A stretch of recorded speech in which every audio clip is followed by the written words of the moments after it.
after 2.5 years of being a loyal AMC A-lister, Deadpool and Wolverine was the movie that made me cancel my subscription. But not because it was a bad movie, I can hear your assumptive little fingers typing away, but because my theater experience is so unfathomably horrible for an IMAX viewing, it basically ruined the entire movie experience for me. Don't worry, I still enjoyed this movie, but because negativity had been allowed into my mind immediately before the movie began and as it was beginning, I struggled quite hard with my own emotions to enjoy this movie because I said, no, I will enjoy this movie. Tis what tis. Don't let a few dominoes ruin the rest of the build, but the rest of the build was ruined. And because of that, I watched this with a very critical mind, but I still managed to laugh very hard at times and I still very much enjoyed a lot of what was given to us. I cheered, I whooped, I clapped, probably more than others in my theater, to be honest, but the movie, as fun as it can be, feels a bit small scale, a little low budget, and dare I say,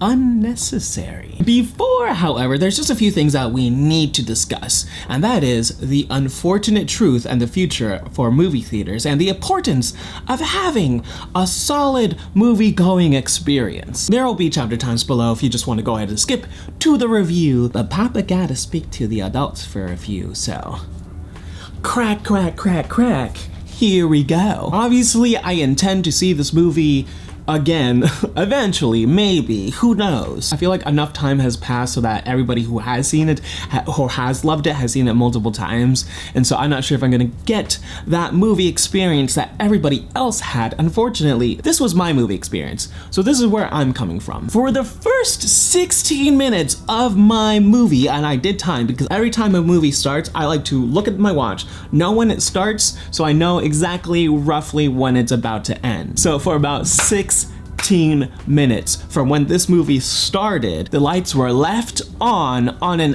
IMAX showing. The lights were not turned off on an IMAX showing. How embarrassing. Truly, if I were this theater owner, I'd be humongously embarrassed. I'd be sweating bullets because my whole theater almost walked out. We were so confused, and collectively, we almost said, F it. And actually, a lot of people did get up and leave because who was going to watch a movie with the lights on? I almost left, but I said, I'm already watching the opening, of which I was so confused because again, everybody was murmuring, everybody was talking, the lights were on, everyone was confused. There was no Nicole Nordman. There was no Mama Nicole. She never showed up to tell us how great AMC was. There was no second AMC ad, and there was no consecutive AMC ad that there usually is. There was no warning, not even a put your own 3D glasses on, of which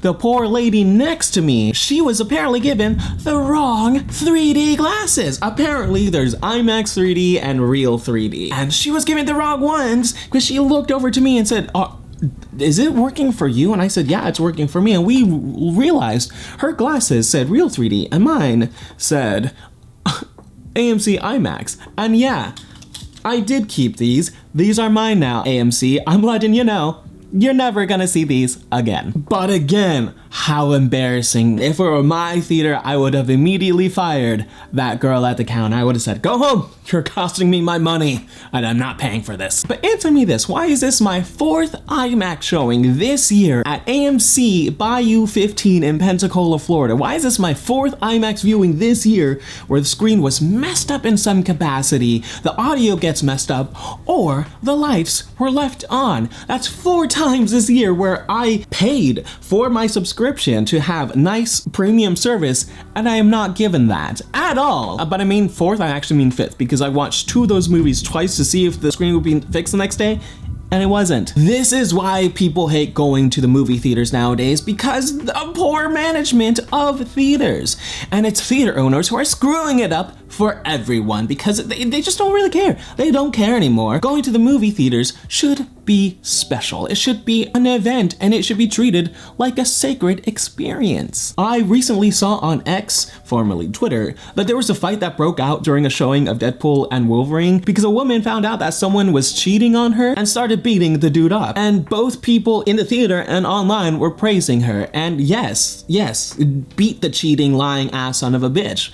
But do it in the lobby, don't do it in the theater. I'm not paying to watch you resolve your problems. I don't care about you. I don't know you. So if you start causing problems in my theater, you and I are gonna have big problems, because the next place that slap in hand better be going is in your wallet or on your phone to Cash App me $23 plus tax, because I am not paying to watch you resolve your issues, bitch. Go to the lobby. That is so disrespectful for everyone watching the movie, because again, no one paid to watch you. Go to the lobby. I do not care. Do not ruin my movie experience. That is it.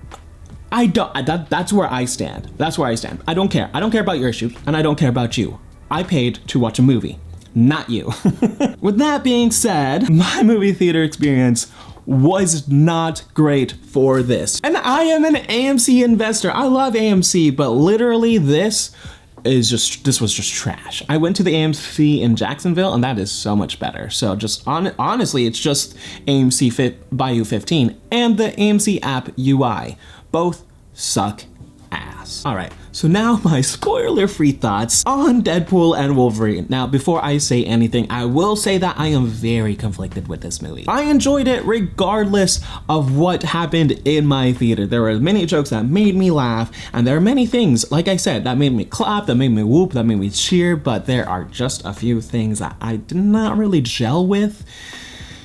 And that's what we're gonna talk about, kind of. You may disagree with me, but I love writing and I hold that as a standard for comics, for books, for movies, for TV, for anything. So good writing has to be supreme. And if you're gonna cheap out on the writing for special effects, for cool factor, for cheap thrills, I'm sorry, but I'm not gonna give it to you. So with that being said, I give you my rating first, so you're not all yelling at me in the comments, because literally my rating is actually higher than others who liked this movie more than I did, but my rating is an 8.7 out of 10. I really did have a good time. I really did laugh a lot, and I do think there's a lot of good moments in this movie that are just so much fun. But there's very little substance here, and that substance is basically those 13 points that are missing.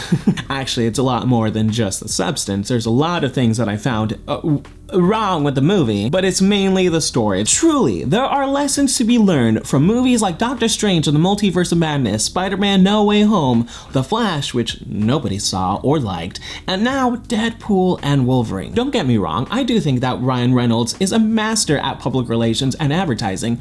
My degree. So I really do like him as a person, as a creative, as a business individual, but I think he sort of failed with this movie. Sean Levy said in an interview with, I don't remember who at this point, but that he said that he wishes that he had managed expectations and rumors better. And same here, Sean. Same here. Honestly, I was expecting way more from Deadpool and Wolverine, at least a story that makes cohesive sense. You won't find that in this movie at all. If you're going to watch a movie to have good plot lines with a solid foundation, with logical anything, you're not gonna find that here. But if you're gonna go for just a good time to turn off your brain and just have fun, awesome. And if you're gonna be like me, where you're gonna just accept it and be appreciative of it and respect it for what it is, but still acknowledge that there are issues, then that's fine too. Because I will say that this movie, again, it's so much fun. It's so action-packed, by the way, but it really fails to be anything spectacular with the style or even its story. We've seen this story in Deadpool movies of past, and heck, even in past X-Men and Wolverine movies, and possibly, maybe even some MCU movies. And I know a lot of you are going to say, well, every story has been told. It's been done. What more do you want? And I'll tell you what, I want more show and less tell. This movie, this script, has a bunch of telling other characters and audiences of things that happened, but why couldn't we have seen any of them? This movie has a huge tell and not show problem. big and it looms. It looms. I have two theories, two factors that I think, my filmer dudes, played into the creation of this movie. Number one, the WGA and SAG-AFTRA strikes of 2023. And number two, low budget. Everybody keeps saying that this movie feels big and grandiose because of the cameos, and honestly, when you think about the entirety of the Fox universe, I would argue that when you watch this movie, you kind of just wonder, where did the money go? The whole movie, especially because of the cameos, feels very low budget, very small scale, and very cheaply made, in my opinion. Again, I was excited and I had a lot of fun throughout, but I'd say if you'd like story over fan service, lower your expectations. You get exactly what you expect out of a Deadpool movie, which could be a great thing for Deadpool and maybe even some Fox fans. But what about the story fans who are expecting, and I feel deserving, of a little bit more? I'm part of the latter group, and I gotta say, I feel a little left behind. And that really does play on the fact that, sure, Deadpool and Wolverine is entirely a cheap thrills ride, but could you just imagine the even bigger results that you would have gotten if you just put a little bit more effort, tender love and care? I could. The movie that I had in my head was significantly bigger, significantly better, and probably didn't cost all that much more. Interestingly, for me, this is basically another Super Mario Bros. Movie. However, because I've been an X-Men fan since I was younger, I'm 5'5", boy, I don't think that's exactly the case. Because again, I totally did have a fun time watching this movie, but watching the Mario Bros. Movie, I did not have a fun time. I'm just a little disappointed that we didn't get a proper Fox send-off, one that I thought we were going to get. There's really no goodbye happening to the Fox universe at all. In fact, there are more hellos to continuity errors and plot holes. Plot holes galore! Oh man, are we going to have a field day in our spoiler review. But the fact still remains that if you can't afford to properly do a multiverse movie, man, just don't do it. The big headline going around was that this movie was supposed to be the No Way Home for the Fox universe, but to be honest, I didn't really like No Way Home because of the multiverse either. I liked everything else, but once it got to the multiverse, I thought the whole movie, the whole plot, fell apart. So many plot holes in that movie as well. Additionally, the characters I felt were characters in name only in No Way Home, and I didn't like that. In Deadpool and Wolverine, however, there's no however, just in Deadpool and Wolverine. The movie is purely fan service, and I am tired of emotional manipulation with these big blockbuster movies just to overlook the writing, and overlook the writing they did. The movie consistently cannot afford its own self, honestly, so much so that the TVA looks like a watered down version of the TVA that we had in both seasons of Loki. But yeah, the multiverse aspect of this movie, a little weak, I must say. Even Deadpool makes a joke about that, which was hilarious. All three MCU movies, I feel, are either just cameo romp fests, which Ryan did say this movie was going to be exactly and only that, or just simply they're not good writing. But the thing is, I kind of feel like this movie was not really that much of a cameo fest. Sure, there were some cameos, but these were really the ones that you could get. Where did the money go, man? Where did the money go? Again, if you can't afford to do the multiverse, i.e. VFX, actually good scripts, maybe see some real multiverse hopping that isn't fan service.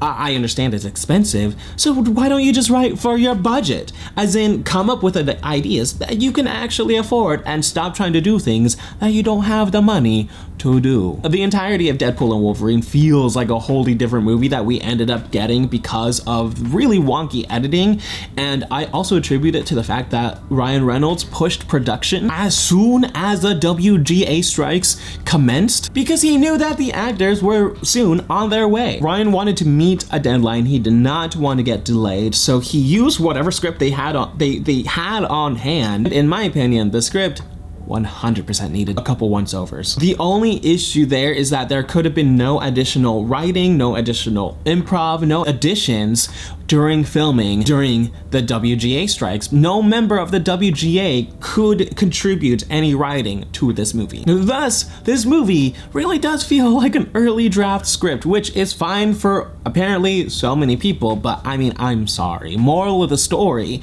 never rush your projects. Because of that, this movie has a total bait and switch, which I did not appreciate at all. The trailers told you one thing, that this movie is about something, and it's entirely not. So don't go in expecting Marvel Jesus, because no spoilies, Marvel Jesus ain't present within the movie. Paradox and Cassandra Nova, the best things I can say about these two is that their performances are out of this world. Matthew Macfadyen, I haven't really seen outside of this. I've not seen Succession yet. So I genuinely thought his performance was pretty slick. And I mean, pretty slick. His acting came across so naturally and it was so convincing. His villain motivations and his character choices so insanely weak and uncompelling, which is unfortunate because a good hero is only as good as his villain, which double unfortunate. Deadpool's and Wolverine's villains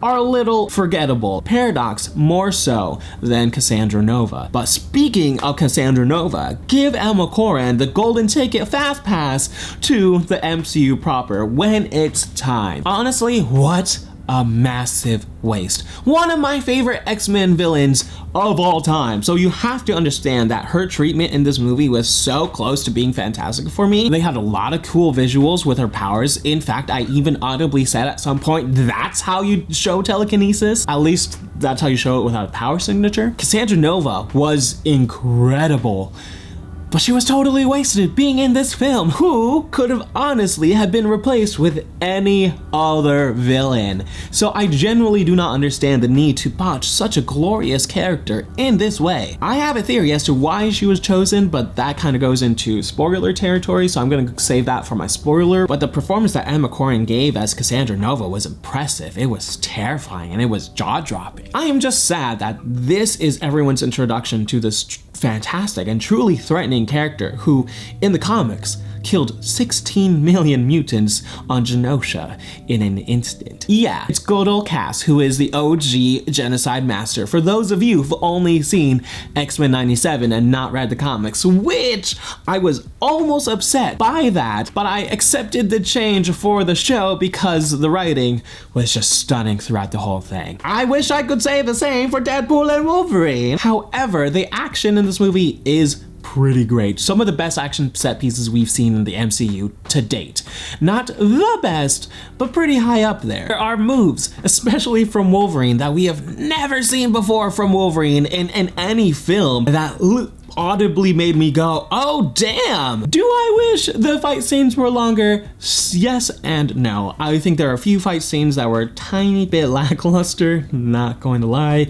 Everyone is saying the same things about these same fight scenes, but they were still fun to watch. I mean, for a guy who hates using fight scenes meaninglessly, Aquaman, I very much enjoyed this. But the ending, my god, it totally off the continuity and the logical rails. So totally, just none of it made absolute sense whatsoever. But thank God for Hugh Jackman, because that was honestly the saving grace for the third act for me.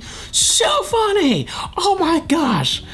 But that is correct. I thought a certain group's inclusion, at least from how we were given, I thought it was insanely stupid. Again, mad waste of great potential. At least the final shots of that sequence did make me whoop in my seat. Needless to say, after watching this movie, I had a great time, but the movie didn't really stick the landing for me, so I'm low-key glad I didn't buy the Deadpool and Wolverine popcorn bucket, because I probably would have gone back to the counter and been like, no thank you. It's not you. It's both of us, actually. We're not a good fit, but we can be friends.